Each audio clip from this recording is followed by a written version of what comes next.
ঐতিহাসিক জুলাই শহীদ দিবসে নানা আনুষ্ঠানিকতা, রায়ের বাজার গণকবর ও রংপুরে শ্রদ্ধা নিবেদন, গণ অভ্যুত্থানের চেতনায় দেশ গড়ার প্রত্যাশা। জুলাই সনদ গণভোটের রায়ের আলোকেই বাস্তবায়ন করতে হবে। সরকারি দল বিরোধী দল মিলেই জুলাই সনদকে অক্ষরে অক্ষরে বাস্তবায়ন করতে চাই। অভ্যুত্থানের আকাঙ্ক্ষার সঙ্গে বেইমানি করলে ইতিহাস ক্ষমা করবে না, মন্তব্য জামায়াত আমিরের। সব গুম খুনের বিচার হবে বললেন মুক্তিযুদ্ধ বিষয়ক প্রতিমন্ত্রী। শেখ হাসিনা ফিরতে চান দেশে, সরকারও ফেরাতে চায় আইনি প্রক্রিয়ায়, জানালেন স্বরাষ্ট্রমন্ত্রী। ভারতের সদিচ্ছার দিকে তাকিয়ে পররাষ্ট্র মন্ত্রণালয়।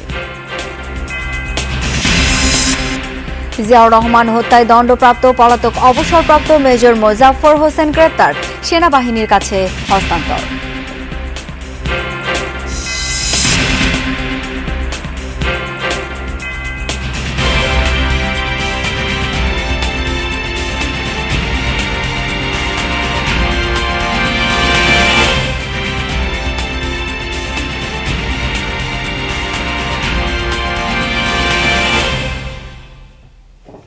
আমন্ত্রণ যমুনা নিউজে, আপনাদের সাথে আছি আমি শাওন দত্ত।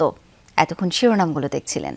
জুলাই শহীদ দিবসে ২৪-এর গণ অভ্যুত্থানে হতাহতদের প্রতি শ্রদ্ধা জানিয়েছে জাতি।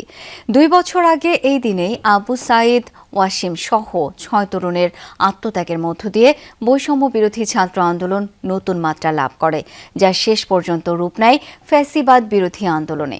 দিবসটি উপলক্ষে রংপুরে ৩৬ জুলাই চত্বরে ফুল দিয়ে শ্রদ্ধা জানান মুক্তিযুদ্ধ বিষয়ক মন্ত্রী। আবু সাঈদের কবর জিয়ারত করেন বিরোধী দলীয় চিফ হুইপ নাহিদ ইসলাম সহ বিভিন্ন রাজনৈতিক দলের নেতারা। মন্ত্রী জানিয়েছেন, স্বাক্ষরিত জুলাই সনদ বাস্তবায়ন করবে সরকার। তবে নাহিদ ইসলামের দাবি, সনদ বাস্তবায়ন হতে হবে গণভোটের আলোকে। জুলাই শহীদ দিবস উপলক্ষে রংপুর নগরীর ৩৬ জুলাই চত্বরে ফুল দিয়ে শ্রদ্ধা জানান মুক্তিযুদ্ধ বিষয়ক মন্ত্রী আহমেদ আজম খান। অন্যদিকে জোহরের নামাজের পর পীরগঞ্জের বাবনপুরে দলের নেতৃবৃন্দকে নিয়ে শহীদ আবু সাঈদের কবর জিয়ারত করেন বিরোধী দলীয় চিফ হুইপ ও এনসিপির আহ্বায়ক নাহিদ ইসলাম। শহীদদের প্রতি শ্রদ্ধা জানানো শেষে মুক্তিযুদ্ধ মন্ত্রী বলেন, জুলাই সনদ নিয়ে বিরোধী দল যেসব বক্তব্য দেয় তা রাজনৈতিক। বিরোধী দল মাঝে মধ্যে যে মেঠু বক্তৃতা করেন, সেটা তো তাদের রাজনৈতিক বক্তব্য। আমরা কিন্তু সংসদে সেভাবেই কথা বলি এবং সংসদকে কার্যকর করবার জন্যে এবং জুলাই সনদ বাস্তবায়ন করবার জন্যে আমরা অঙ্গীকারাবদ্ধ। সরকার গণভোটের রায় বাস্তবায়ন করতে চায় না। আমরা এই কারণে সরকারের কাছে বারংবার বলছি, এটা শুধু রাজনৈতিক বক্তব্য নয়, এটা জনগণের রায়। সাংবাদিকদের প্রশ্নে মুক্তিযুদ্ধ মন্ত্রী বলেন, সরকারকে সহযোগিতা করছে বিরোধী দল। সরকারি এবং বিরোধী দল মিলে অক্ষরে অক্ষরে পালন করা হবে জুলাই সনদ। তার এই বক্তব্যেরও প্রতিবাদ জানান নাহিদ ইসলাম। বলেন, বিএনপির নোট অব ডিসেন্ট অনুযায়ী জুলাই সনদ বিরোধী দল মানবে না। গণভোটের রায় অনুযায়ী জুলাই সনদ বাস্তবায়নের দাবি জানান তিনি। আমরা সরকারি দল বিরোধী দল মিলেই গণতন্ত্রকে যেমনি প্রাতিষ্ঠানিক রূপ দিতে চাই, তেমনি জুলাই সনদকে অক্ষরে অক্ষরে বাস্তবায়ন করতে চাই। জুলাই সনদ গণভোটের রায়ের আলোকেই বাস্তবায়ন করতে হবে। তাদের নোট অফ ডিসেন্টের আলোকে বাস্তবায়ন করলে সেইখানে আমাদের কোনো সহযোগিতা তো থাকবেই না, আমাদের কোনো অংশগ্রহণও থাকবে না। পরে বাবনপুর দারুস সালাম এতিমখানায় শহীদদের আত্মার মাগফিরাত কামনায় দোয়া ও মোনাজাতের আয়োজন করেন এনসিপি নেতাকর্মীরা। আর রোকেয়া বিশ্ববিদ্যালয় আয়োজিত জুলাই শহীদ দিবসের আলোচনায় অংশ নেন মুক্তিযুদ্ধ বিষয়ক মন্ত্রী। এর আগে পীরগঞ্জে শহীদ আবু সাঈদের কবর জিয়ারত করেন ছাত্রদল সভাপতি রাকিবুল ইসলাম। সরকার মাঝারুল মান্নান, যমুনা নিউজ, রংপুর। এর আগে বৃহস্পতিবার রাজধানীর রায়ের বাজার গণকবরস্থানে জুলাই শহীদ দিবস স্মরণে শহীদদের গণকবরে পুষ্পস্তবক অর্পণ করেন মুক্তিযুদ্ধ বিষয়ক মন্ত্রী। বলেন, জুলাই চেতনায় উদ্বুদ্ধ হয়েই বিএনপি সরকার সবাইকে নিয়ে এগিয়ে যাবে। আহমেদ আজম খান আরও বলেন, ১৬ই জুলাই শহীদ আবু সাঈদ ও শহীদ ওয়াসিমের আত্মত্যাগের মাধ্যমে সবার অংশগ্রহণে জুলাই সফল হয়েছে, দূর হয়েছে ফ্যাসিবাদ। মন্ত্রী প্রতিশ্রুতি দেন, দেশের সব শ্রেণী পেশার মানুষকে নিয়ে জুলাইয়ের চেতনায় এগিয়ে যাবে সরকার।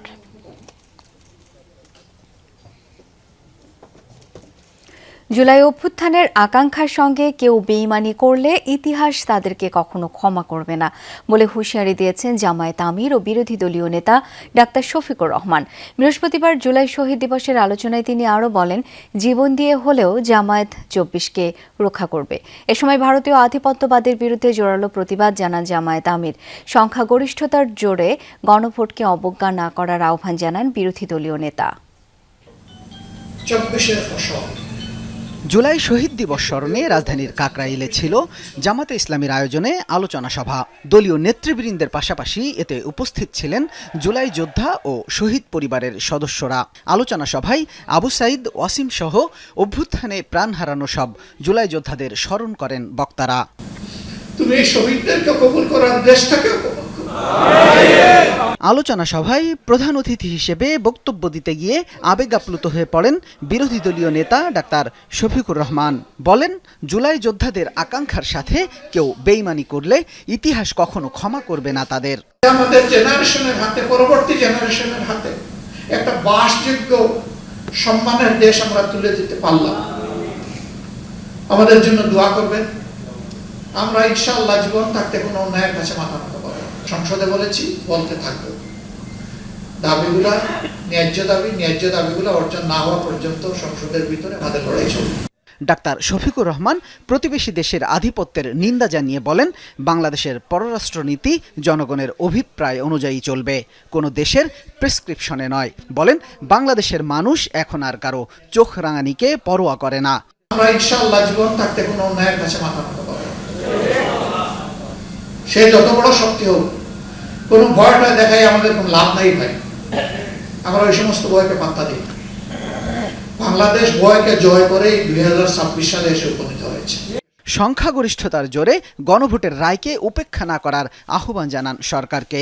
বলেন, জুলাই সনদ বাস্তবায়নে 11 দলের লড়াই অব্যাহত থাকবে। আমরা দাবি করছি, জুলাই সনদে লেখা আছে। শামীম রেজা, যমুনা নিউজ, ঢাকা। বাংলাদেশের জুলাই গণহত্যার বিচার এবং আওয়ামী লীগ আমলে সব গুম খুনের বিচার হবে, এমনটাই বলেছেন মুক্তিযুদ্ধ বিষয়ক প্রতিমন্ত্রী ইশরাক হোসেন। জুলাই শহীদ দিবস ও শহীদ ওয়াসিম আকরামের দ্বিতীয় মৃত্যুবার্ষিকী উপলক্ষে বৃহস্পতিবার ছাত্রদল নেতাকর্মীদের নিয়ে কক্সবাজারে ওয়াসিমের সমাধিতে ফুল দেন প্রতিমন্ত্রী ইশরাক।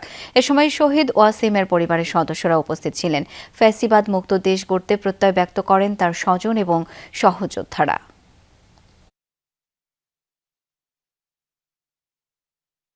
আমাদের ভাইদের যারা হত্যা করেছে তারা যদি আবার কোনো দিনও বাংলাদেশের মাটিতে এসে রাজনীতি করা তো দূরের কথা, বাংলাদেশের মাটিতে পা রাখা মাত্রই আমরা সেখানে জনগণকে সাথে নিয়ে এই ফাঁসির রায় কার্যকর করার জন্য যা করণীয় সকল কিছুই করব। প্রত্যাবর্তনের সুযোগ নেই। প্রত্যর্পণ চুক্তি অনুসারে শেখ হাসিনাকে দেশে ফেরত চায় সরকার, আর ফেরানোর এই প্রক্রিয়ায় যাবতীয় ব্যবস্থা গ্রহণের দায়িত্ব ভারত সরকারের। বৃহস্পতিবার সকালে সচিবালয়ে এক ব্রিফিংয়ে স্বরাষ্ট্রমন্ত্রী আরও বলেন, প্রশাসনিক আদেশে কোনো রাজনৈতিক দলকে নিষিদ্ধ করতে চায় না সরকার। ট্রাইব্যুনালে আওয়ামী লীগের বিচারে যে রায় আসবে সেই হিসেবে সিদ্ধান্ত হবে বলে জানান মন্ত্রী। জুলাই শহীদের সংখ্যা 2000 ছাড়িয়ে যেতে পারে বলে জানান স্বরাষ্ট্রমন্ত্রী। বলেন, সে সময় হাসপাতাল থেকে নথি গায়েব করে ফেলা হয়েছিল, এখনও গণকবরের খোঁজ পাওয়া যাচ্ছে, ডিএনএ টেস্টও হচ্ছে।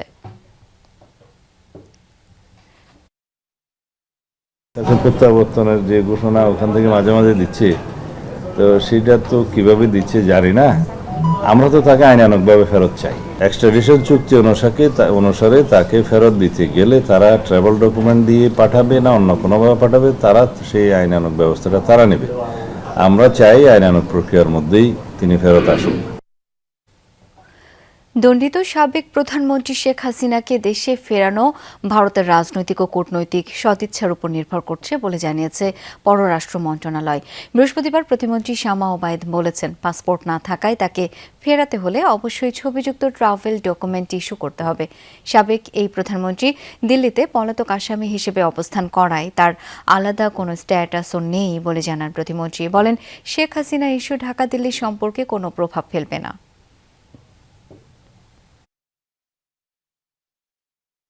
ভারত সরকার এটা শেখ হাসিনা সহ যেই সকল আসামিরা ওখানে আছে, বাংলাদেশে যাদের বিচার হয়েছে এবং বিচার হওয়া প্রয়োজন, তাদেরকে আমরা যে বাংলাদেশ সরকার থেকে আমরা যে বারবার তাদের সাথে যোগাযোগ করছি, আমরা চিঠি দিচ্ছি, সেগুলো তারা রেসপন্ড করবে এবং এই ডিপ্লোম্যাটিক চ্যানেলে আরও ত্বরান্বিত করে তাদেরকে ফিরিয়ে দেওয়ার ব্যবস্থা করবে।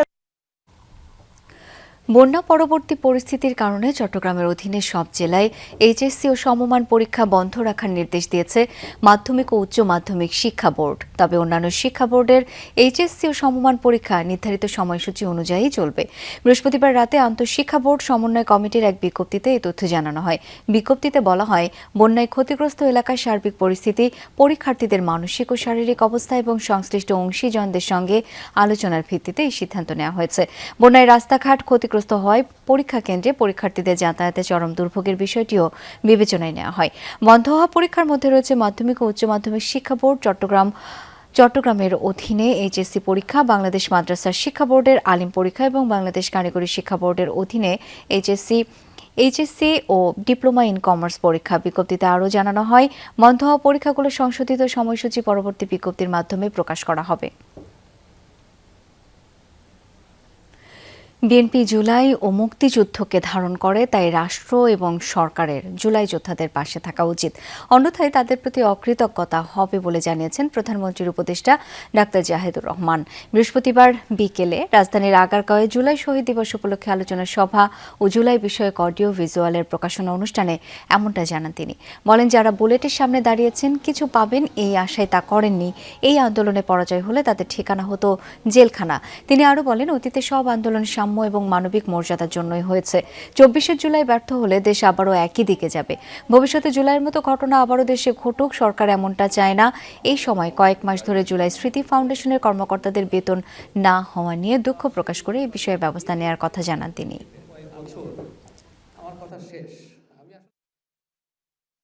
তারা কেউ কিছু চান না, কিন্তু আমি বিশ্বাস করি রাষ্ট্র এবং সরকারের সুনির্দিষ্ট দায়িত্ব আছে এই মানুষগুলোর পাশে থাকা, এই মানুষের পরিবারের পাশে থাকা, যাদের জন্য আমরা আজকে এই জায়গায় আসতে পেরেছি, সেইটার জন্য দেখা উচিত হবে।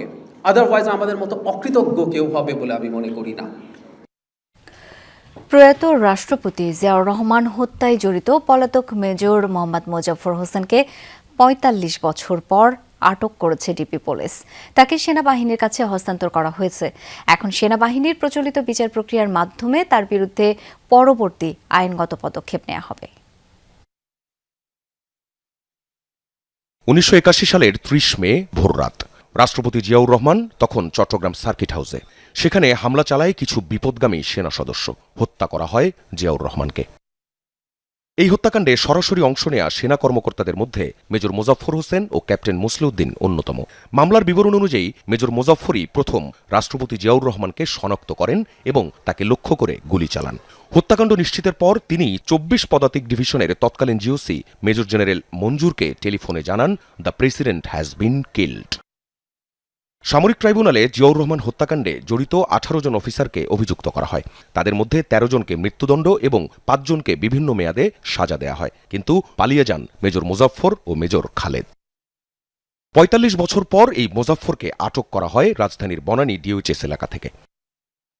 তদন্ত সংশ্লিষ্ট সূত্র বলছে, মোজাফফর হোসেন দীর্ঘ সময় ভারতে আত্মগোপনে ছিলেন। ১৯৯৭ থেকে ৯৮ সাল পর্যন্ত তিনি সেখানেই অবস্থান করেন। পরবর্তীতে ছদ্মনাম ব্যবহার করে সীমান্ত অতিক্রম করে বিভিন্ন জায়গায় যাতায়াত করতেন। আখলাকুস সাফা, যমুনা নিউজ, ঢাকা।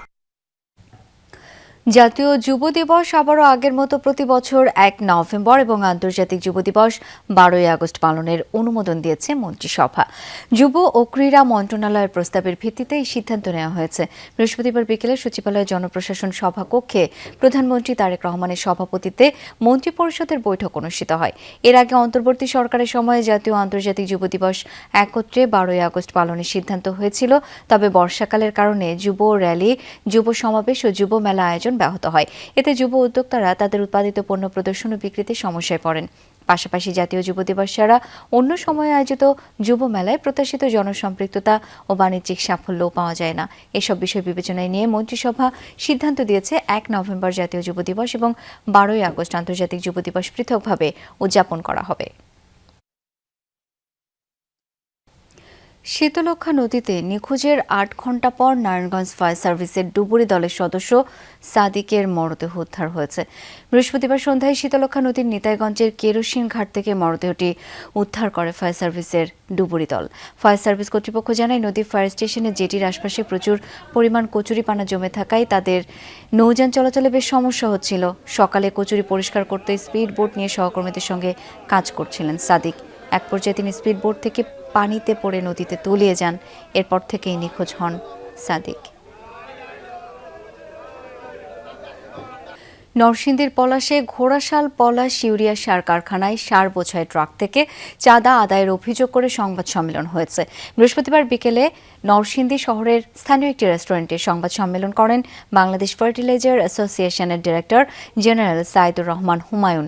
এ সময় তিনি অভিযোগ করেন, সার বোঝাই প্রতিটি ট্রাক থেকে 700 থেকে 1000 টাকা পর্যন্ত চাঁদা আদায় করছে জাহাঙ্গীর এন্টারপ্রাইজের স্থানীয় এজেন্ট জাকির হোসেন। তিনি অভিযোগ করেন, চাঁদাবাজির ঘটনায় প্রতিবাদ করলে জাকির হোসেন মিথ্যা মামলা করেন। চাঁদাবাজি বন্ধ ও মিথ্যা মামলা থেকে মুক্তি চেয়ে সংবাদ সম্মেলন থেকে আকুতি জানানো হয়। টানা বৃষ্টিতে পানিবন্দী 500 পরিবারের মাঝে খাদ্য সামগ্রী বিতরণ করা হয়েছে গাজীপুরে।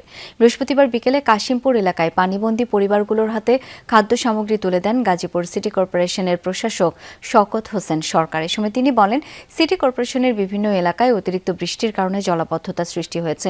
গত 3 দিন ধরে পানিবন্দী পরিবারগুলোর মাঝে খাদ্য সামগ্রী বিতরণ করা হচ্ছে বলেও জানান সিটি প্রশাসক।